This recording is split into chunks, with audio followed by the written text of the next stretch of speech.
जय हिंद दोस्तों, स्वागत है आपका एग्जाम पार यूट्यूब चैनल में। आज की क्लास में आप सभी के लिए लेकर आए हैं बहुत ही महत्वपूर्ण क्वेश्चन आंसर हिंदी में। आज अपन को पढ़ना है अमरकांति की रचना है दोपहर का भोजन और भवानी प्रसाद मिश्र की रचना है श्रम की महिमा।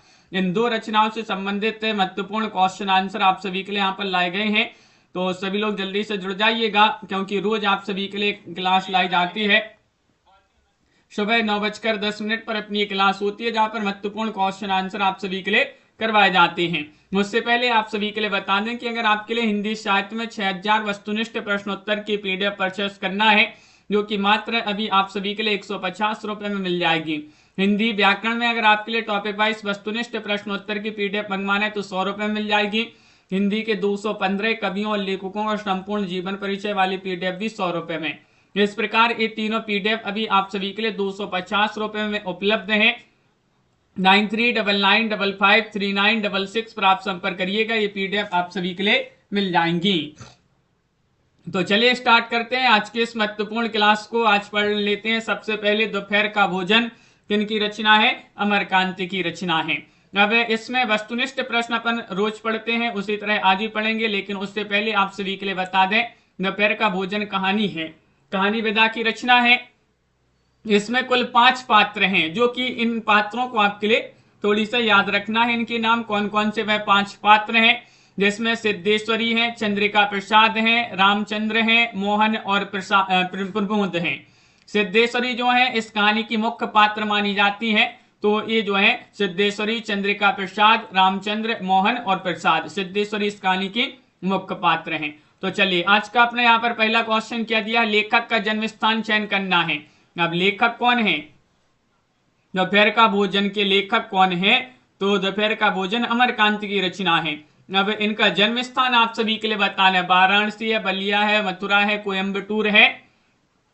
क्वेश्चन नंबर 1 में आप सभी के लिए यहाँ पर सही आंसर चयन करना है, तो बलिया आप सभी का यहाँ पर सही आंसर होगा। विकल्प नंबर बी वाला जो विकल्प है बलिया, वह आप सभी का यहाँ पर सही आंसर है। अगला क्वेश्चन यहाँ पर देखिएगा, क्वेश्चन नंबर 2 दिया गया है, दोपहर का भोजन के लेखक कौन है। इनमें से आप सभी के लिए बताने मुंशी प्रेमचंद है, जयशंकर प्रसाद है, महादेव वर्मा है, अमरकांत है।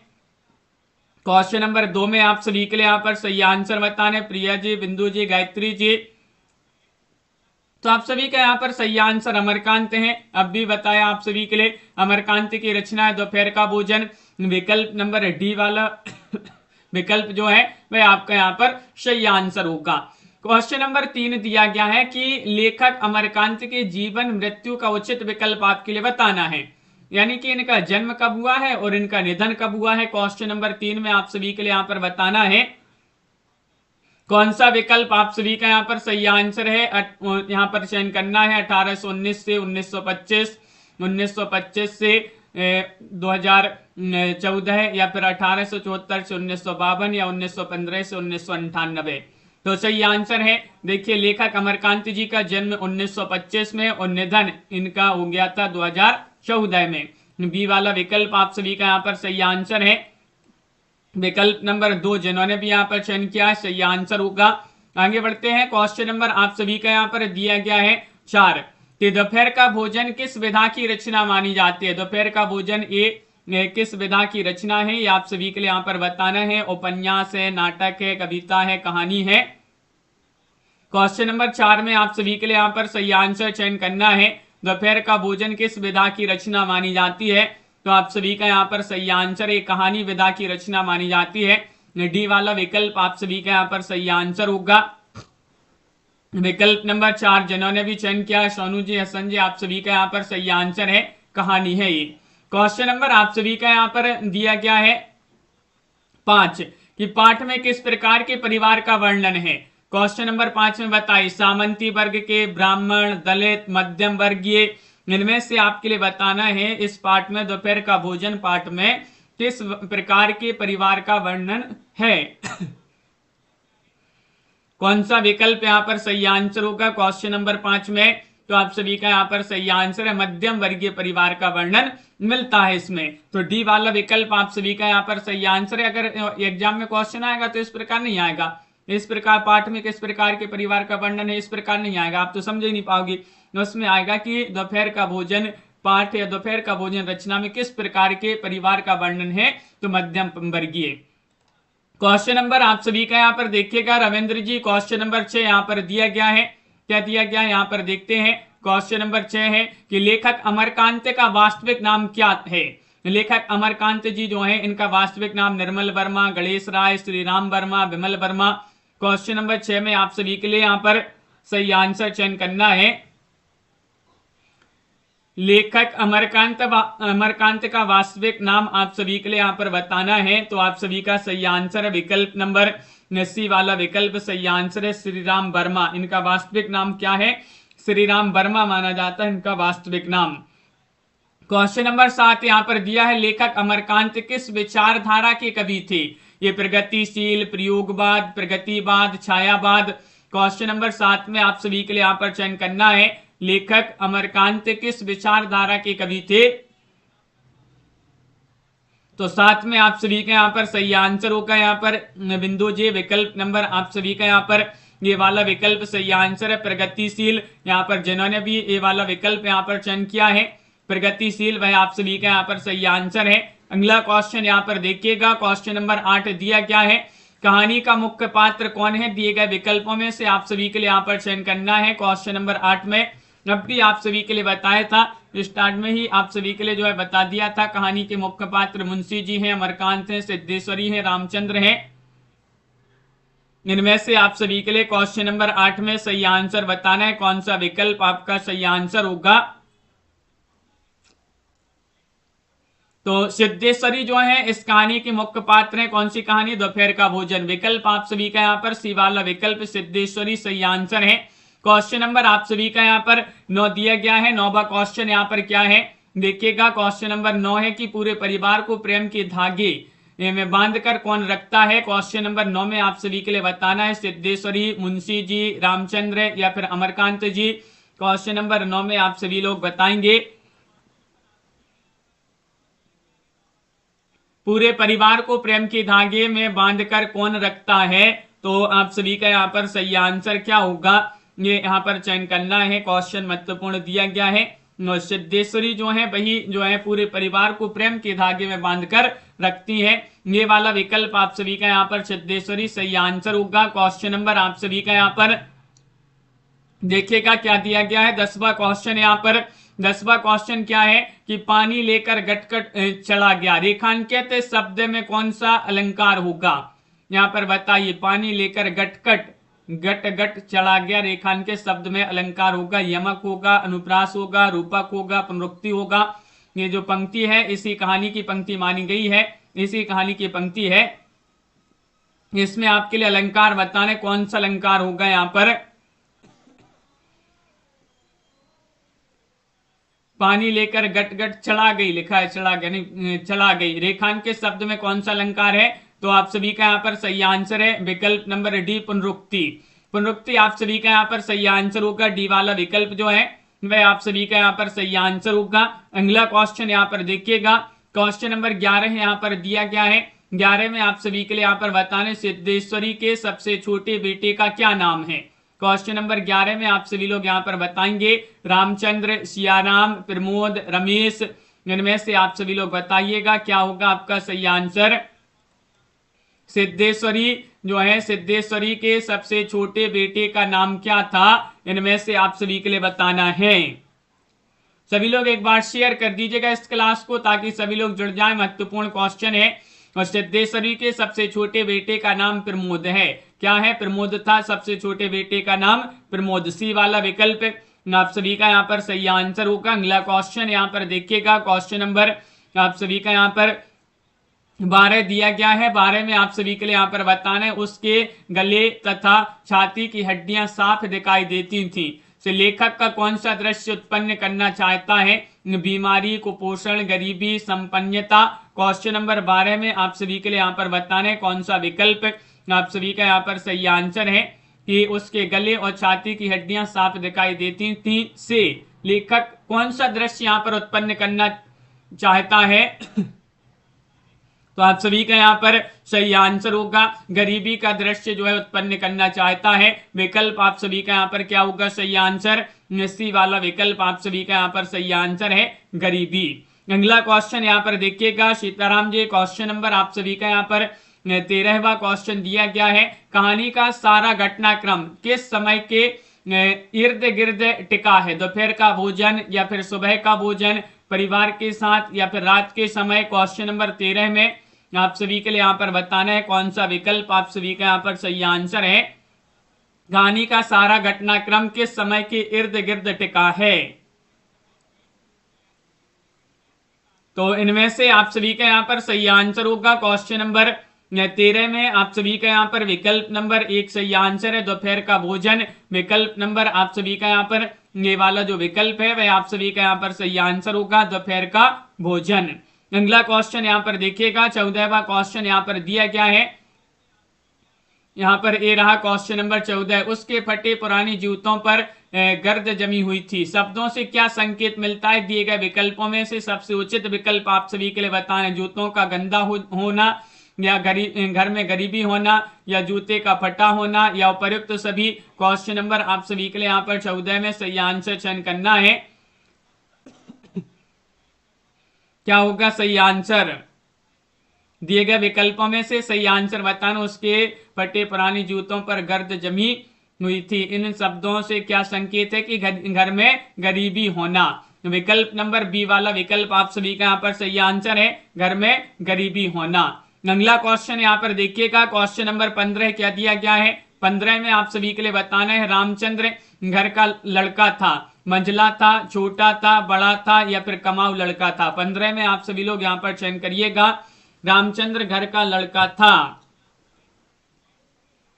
15वां क्वेश्चन यहाँ पर दिया गया है। सोना जी आप सभी का यहाँ पर सही आंसर होगा विकल्प नंबर यहाँ पर जो सी वाला विकल्प है वह आप सभी का यहाँ पर सही आंसर है कि रामचंद्र घर का बड़ा लड़का था। विकल्प नंबर सी आप सभी का यहाँ पर सही आंसर है। विकल्प नंबर 3 जिन्होंने भी चयन किया है उनका यहाँ पर सही आंसर होगा। क्वेश्चन नंबर 16 दिया गया है। रामचंद्र जो है क्या काम सीख रहा था? क्वेश्चन नंबर आप सभी का यहाँ पर 16 में सही आंसर बताना है। प्रूफ रीडिंग, सिलाई, वही खाता या फिर वकालत। इनमें से आप सभी के लिए क्वेश्चन नंबर 16 में सही आंसर चयन करना है। कौन सा विकल्प आप सभी का यहाँ पर सही आंसर होगा?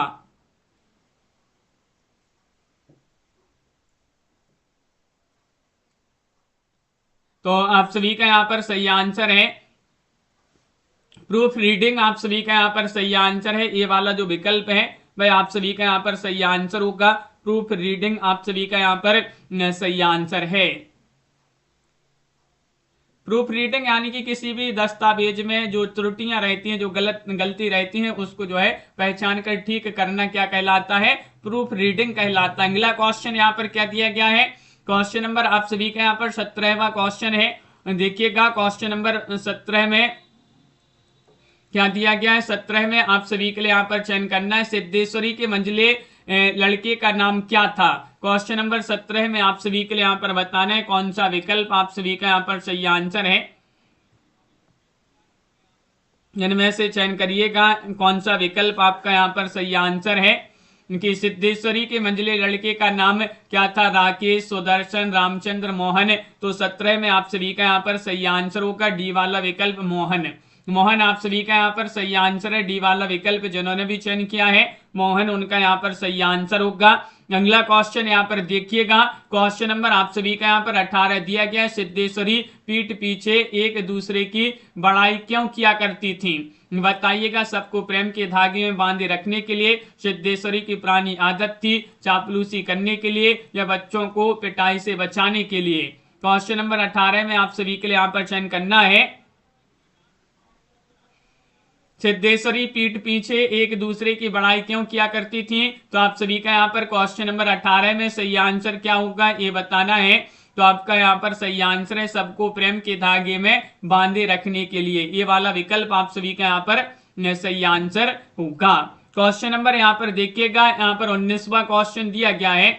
19 में आप सभी के लिए बताना है सिद्धेश्वरी के बार बार रोटी लेने के आग्रह पर भी घर के लोग रोटी लेने से क्यों मना करते हैं? मना करते थे। ये आप सभी के लिए यहाँ पर चयन करना है। पेट भर जाने के कारण बाहर का नाश्ता करने के लिए वह जानते थे कि रोटी सीमित है या रोटी को दान करने के लिए।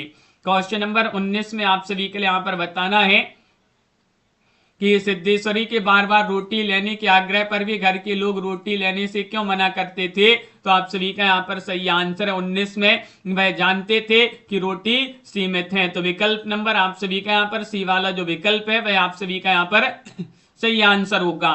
क्वेश्चन नंबर आप सभी का यहाँ पर 20 दिया गया है। 20वां क्वेश्चन क्या है देखिएगा। मोहन बड़ा दिमागी होगा, उसकी तबीयत 24 घंटे पढ़ने में ही लगी रहती है, किसने कहा है। क्वेश्चन नंबर 20 में आप सभी के लिए बताने मुंशी जी ने, रामचंद्र, सिद्धेश्वरी ने, अमरकांत ने। क्वेश्चन नंबर 20 में आप सभी का यहाँ पर सही आंसर क्या होगा। सभी लोग सही आंसर चयन करेंगे। क्वेश्चन नंबर 20 यहाँ पर दिया गया। बहुत ही कम लोग जुड़े हैं, क्या बात है आज क्लास में। तो यहाँ पर 20 में सिद्धेश्वरी आप सभी का यहाँ पर सही आंसर है, सी वाला विकल्प जिन्होंने भी यहाँ पर चयन किया है सिद्धेश्वरी, वह आप सभी का यहाँ पर सही आंसर है। हसन जी अगला क्वेश्चन यहाँ पर दिया गया है। क्वेश्चन नंबर 21 है, मुंशी जी का कहानी पूरा नाम क्या है। ये आप सभी के लिए यहाँ पर चयन करना है। मुंशी चंद्रिका प्रसाद, मुंशी अमरकांत, या फिर बद्रीनाथ, या फिर सीताराम। 21 में आप सभी के लिए यहाँ पर बताना है मुंशी जी का कहानी पूरा नाम क्या है। 21 में आप सभी का यहाँ पर सही आंसर है, इनका पूरा नाम मुंशी चंद्रिका प्रसाद है। ये वाला विकल्प आप सभी का यहाँ पर सही आंसर है, मुंशी चंद्रिका प्रसाद। अगला क्वेश्चन यहाँ पर दिया गया है। क्वेश्चन नंबर आप सभी का यहाँ पर 22वां क्वेश्चन क्या है देखते हैं। यहाँ पर दिया गया है क्वेश्चन नंबर 22 है कि चेहरे पर चमक आना दिए गए विकल्प का उचित चयन करना है। ये मुहावरा है, चेहरे पर चमक आना यानी कि चेहरा गोरा होना, चेहरे पर प्रकाश पड़ना, प्रसन्नता का भाव होना, जोर जोर से हंसना। 22 में आप सभी के लिए यहाँ पर चयन करना है कौन सा विकल्प सही आंसर होगा। चेहरे पर चमक आना यानी कि आपका सही आंसर होगा प्रसन्नता का भाव होना। विकल्प आप सभी का यहाँ पर क्या है सही आंसर, सी वाला विकल्प आप सभी का यहाँ पर सही आंसर है, चेहरे पर चमक आना यानी कि प्रसन्नता का भाव होना। अगला क्वेश्चन यहाँ पर क्या दिया गया है क्वेश्चन नंबर 23 है, उन्माद की रोगिणी की भांति बड़बड़ाने लगी में कौन सा अलंकार होगा। क्वेश्चन नंबर यहाँ पर 23 में अनुप्रास अलंकार, उपमा, रूपक, उत्प्रेक्ष अलंकार है। 23 का सही आंसर चयन करिएगा। कौन सा विकल्प यहाँ पर सही आंसर है। इस कहानी को आप लोग पहले विस्तृत पढ़िएगा। अमरकांत की महत्वपूर्ण कहानी है दोपहर का भोजन, उसी से क्वेश्चन है। उन्माद की रोगिणी की भांति बड़बड़ाने लगी, यहाँ पर कौन सा अलंकार होगा। यहाँ पर उपमा दी जा रही है कि उन्माद की रोगिणी की भांति, तो उपमा अलंकार यहाँ पर सही आंसर होगा। बी वाला जो विकल्प है वह आप सभी का यहाँ पर सही आंसर है, उपमा अलंकार आप सभी का यहाँ पर सही आंसर है। अभी अपन पढ़ रहे थे दोपहर का भोजन, अब श्रम की महिमा पढ़ेंगे अपन। श्रम की महिमा किनकी रचना है पता है, बताइए जल्दी से। श्रम की महिमा जो रचना है उससे संबंधित कुछ महत्वपूर्ण क्वेश्चन आपके आने वाले हैं एग्जाम में। श्रम की महिमा के रचनाकार माने जाते हैं कौन, भवानी प्रसाद मिश्र। इकाई 13 में ये रचना है श्रम की महिमा, किनकी रचना है, भवानी प्रसाद मिश्र जी की। अब इसी से संबंधित क्वेश्चन अपन पढ़ेंगे। यहाँ पर क्वेश्चन नंबर 1 दिया गया है, धरती में बीज बोता है, कौन बोता है, लोहार बोता है, किसान बोता है, जमींदार बोता है, या सफाई कर्मी बोते हैं। इनमें से आप सभी के लिए यहाँ पर बताने क्वेश्चन नंबर 1 में धरती में बीज कौन बोता है। तो क्वेश्चन नंबर 1 में आप सभी का यहाँ पर सही आंसर है किसान। धरती में बीज कौन बोता है, किसान आप सभी का यहाँ पर सही आंसर है। बी वाला विकल्प आप सभी का यहाँ पर सही आंसर है। क्वेश्चन नंबर आप सभी का यहाँ पर 2 दिया गया है, सूत काटकर कपड़ा बुनता है, कौन बुनता है, बढ़ई बुनता है, या फिर कुम्हार, या जुलाहा, या फिर व्यापारी। क्वेश्चन नंबर 2 में सही आंसर चयन करिएगा दिनेश जी। आप सभी का यहाँ पर सही आंसर है, सूत काटकर कपड़ा कौन बुनता है।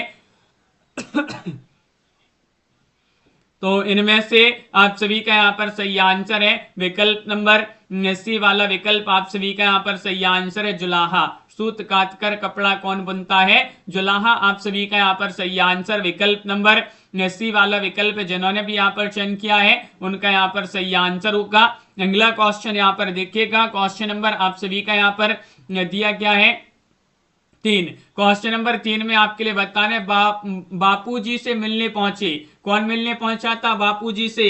शिक्षक, वकील, डॉक्टर, मुखिया। इनमें से बताना है। श्रम की महिमा रचना को आप पढ़िएगा विस्तृत पहले, फिर ये जो है क्वेश्चन आपसे बनेंगे। बापूजी से मिलने कौन कौन पहुंचा था? क्वेश्चन नंबर 3 में आप सभी के लिए यहां पर बताना है। तो आप सभी का यहाँ पर सही आंसर है कि वकील पहुंचे थे। कौन? वकील। आप सभी का यहाँ पर सही आंसर है। विकल्प नंबर बी वाला विकल्प जिन्होंने भी यहाँ पर चयन किया है उनका यहाँ पर सही आंसर होगा वकील पहुंचे थे। बापूजी पूजा के समान मानते थे। भाषण देना को, या फिर श्रम करना, या लेख लिखना, या फिर घूमना को। क्वेश्चन नंबर 4 में आप सभी के लिए यहाँ पर चयन करना है। बापूजी पूजा के समान मानते थे। किसको मानते थे पूजा के समान? इनमें से आप सभी के लिए क्वेश्चन नंबर 4 में सही आंसर बताना है। तो आप सभी का यहाँ पर सही आंसर है श्रम करना। श्रम करना बापूजी पूजा के समान मानते थे, श्रम करने को। तो विकल्प नंबर बी वाला जो विकल्प है वह आप सभी का यहाँ पर सही आंसर है। श्रम करना यानी कि पूजा के समान किन्होंने माना है? बापूजी ने। अगला क्वेश्चन यहाँ पर दिया गया है। क्वेश्चन नंबर आप सभी का यहाँ पर क्या है? यहाँ पर क्वेश्चन नंबर 1 दिया गया है। अब आपके लिए बता दें कि यहाँ पर आपके वस्तुनिष्ठ प्रश्न नहीं होंगे, अब होंगे आपके थोड़ी से बिना विकल्प वाले क्वेश्चन। इनसे आपके लिए और अच्छे से समझ में आएगा। तो देखिएगा यहाँ पर एक पंक्ति दी गई है, इसलिए यह बड़ा और वह छोटा। पंक्ति से कवि का क्या आशय है? ये जो पंक्ति दी गई है, इस पंक्ति से कवि का आशय क्या है? तो इस पंक्ति से कवि का आशय है कोई भी व्यक्ति किसी भी काम को करने से छोटा या बड़ा नहीं होता। ये बहुत ही अच्छी पंक्ति दी गई है, इसलिए यह बड़ा और वह छोटा पंक्ति से कवि का आशय है कि कोई भी व्यक्ति किसी भी काम को करने से छोटा या बड़ा नहीं होता है। बिल्कुल आगे बढ़ते हैं। क्वेश्चन नंबर आप सभी का यहाँ पर दिया गया है। यहाँ पर क्वेश्चन नंबर 2 है। क्या दिया गया है कि आश्रम के कार्य गांधी जी स्वयं क्यों करते थे? ये क्वेश्चन महत्वपूर्ण है कि आश्रम के कार्य गांधी जी स्वयं क्यों करते थे? गांधी जी आश्रम के कार्य स्वयं ही करते थे क्योंकि उनके लिए श्रम करना यानी कि कार्य करना ही ईश्वर की पूजा के समान था। गांधी जी की यही विचारधारा थी, यही उनका दर्शन था।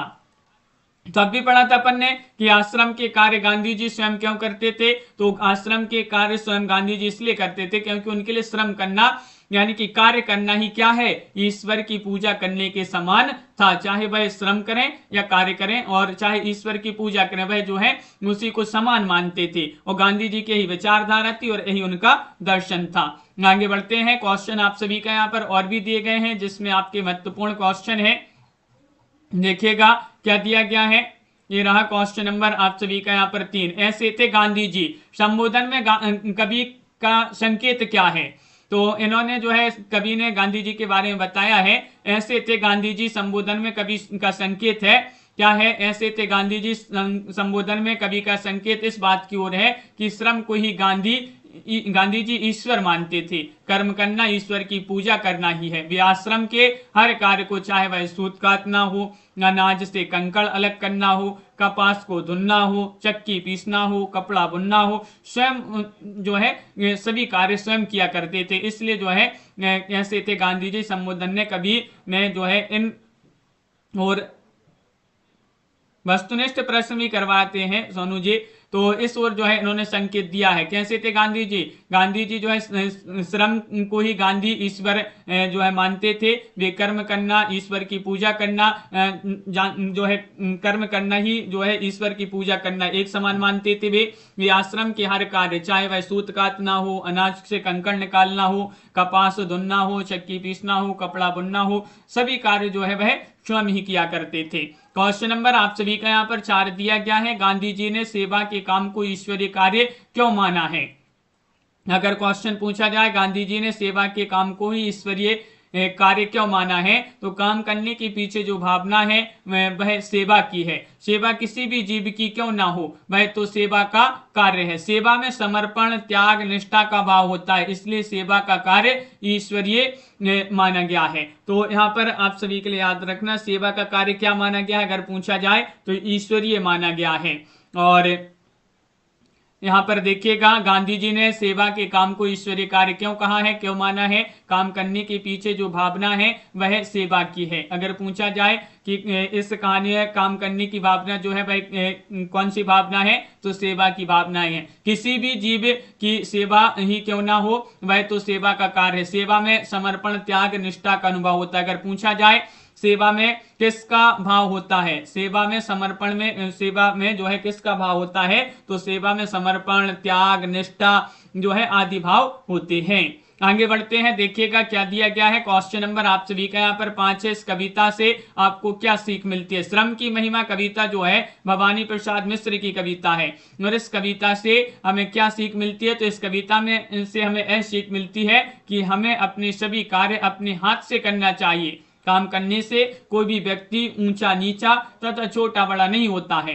काम करने के पीछे सेवा की भावना होती है। सेवा का कार्य ही ईश्वर की पूजा है। अगर पूछा जाए सेवा का कार्य ही क्या है, तो ईश्वर की पूजा है। और कोई भी काम हो उससे जो है कोई भी काम ऐसे कोई भी छोटा या बड़ा नहीं होता है, ऊंचा नीचा नहीं होता है।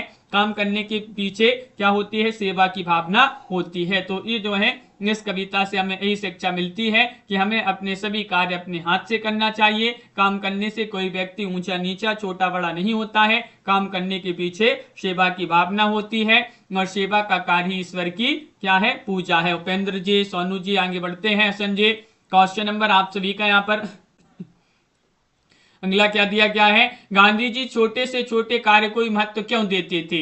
ये क्वेश्चन महत्वपूर्ण है। गांधी जी छोटे से छोटे कार्य को भी महत्व क्यों देते थे? तो गांधी जी देखिएगा, छोटे से छोटा कार्य भी महत्वपूर्ण होता है। इस कार्य के करने के पीछे सेवा की भावना होती है। अगर पूछा जाए किसी भी कार्य करने के पीछे क्या होता है, तो क्या होता है? सेवा की भावना होती है। किसी भी कार्य को कर रहे हैं आप, तो उसके पीछे सेवा की भावना होती है। उस सेवा में ईश्वर की सेवा छिपी है। इसलिए गांधी जी छोटे से छोटे कार्य को भी महत्व देते थे। प्रत्येक छोटे कार्य से ही बड़े कार्य को करने का मार्ग खुलता है और काम करने की भावना पुष्ट होती है। तो ये जो है याद रखिएगा, बहुत ही महत्वपूर्ण क्वेश्चन है। गांधी जी छोटे से छोटे कार्य को भी महत्व क्यों देते थे? छोटे से भी छोटे कार्य भी महत्वपूर्ण होते हैं। इस प्रकार जो है इस कार्य के पीछे सेवा की भावना होती है, और उस सेवा में ईश्वर की सेवा छिपी रहती है। इसलिए गांधी जी छोटे से छोटे कार्य को भी महत्व देते थे। प्रत्येक छोटे कार्य से ही बड़े कार्य को करने के मार्ग खुलते हैं। तो याद रखिएगा, जब आप छोटे कार्य करोगे तभी जो है आपको बड़े कार्य के मार्ग खुलते हुए दिखाई देंगे, और काम करने की भावना कैसी होती है? पुष्ट होती है।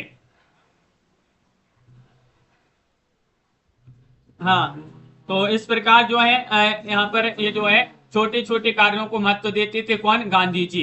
तो आज अपन ने क्या पढ़ा यहाँ पर? श्रम की महिमा। श्रम की महिमा कविता किन की है? ये श्रम की महिमा कविता भवानी रचना जो है, श्रम की महिमा रचना किन की रचना है? भवानी प्रसाद मिश्र जी की रचना। बहुत ही प्रसिद्ध महत्वपूर्ण रचना मानी जाती है। और आज अपन ने पढ़ा अमरकांत, दोपहर का भोजन। दोपहर का भोजन जो कहानी है, इस कहानी में प्रमुख कुल 5 पात्र हैं। कौन कौन से हैं? सिद्धेश्वरी, चंद्रिका प्रसाद, रामचंद्र, मोहन और प्रमोद। सिद्धेश्वरी जो है इस कहानी की मुख्य पात्र मानी जाती है। अगर पूछा जाए दोपहर का भोजन कहानी के मुख्य पात्र कौन है, जो कि ये क्वेश्चन बहुत ही महत्वपूर्ण है, याद रखिएगा। दोपहर का भोजन अमरकांत की कहानी है, और इसके प्रमुख पात्र कौन है? सिद्धेश्वरी।